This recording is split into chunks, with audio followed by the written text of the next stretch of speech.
সপ্তম অনুচ্ছেদে বলা হয়েছে প্রজাতন্ত্রের সকল ক্ষমতার মালিক জনগণ। কিন্তু পতিত পরাজিত বিতাড়িত ফ্যাসিস্ট চক্র জনগণের কাছ থেকে রাষ্ট্রের মালিকানা কেড়ে নিয়েছিল জনগণের সকল গণতান্ত্রিক রাজনৈতিক অধিকার।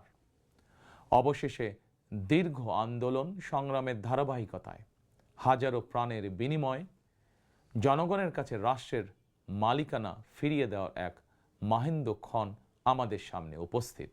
আগামী 12ই ফেব্রুয়ারি অনুষ্ঠিত হতে যাচ্ছে গণতান্ত্রিকামী জনগণের বহুল আকাঙ্ক্ষিত জাতীয় নির্বাচন। প্রিয় দেশবাসী, রাষ্ট্র, রাজনীতি এবং সরকারে জনগণের অধিকার প্রতিষ্ঠার এই শুভ সময় মহান আল্লাহর দরবারে শুকরিয়া আদায় করে আমি আপনাদের সামনে কয়েকটি কথা বলতে চাই। গণতান্ত্রিকামী জনগণের সামনে এমন একটি শুভ সময় হঠাৎ করেই আসেনি।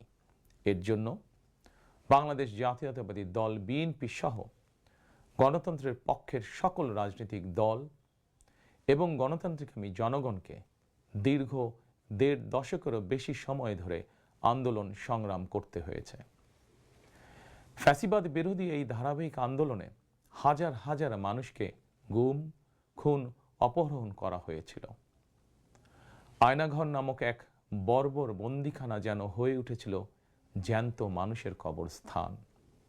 শুধুমাত্র 2024 সালে ছাত্র জনতার ঐতিহাসিক গণ অভ্যুত্থানেই 14 শতাধিক মানুষকে হত্যা করা হয়েছে।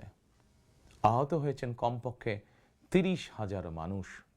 বাংলাদেশের জন্মযুদ্ধ থেকে আজ পর্যন্ত দেশে গণতন্ত্র এবং মানুষের অধিকার প্রতিষ্ঠার জন্য বিভিন্ন সময় যারা শহীদ হয়েছেন তাদের মাগফিরাত কামনা করছি।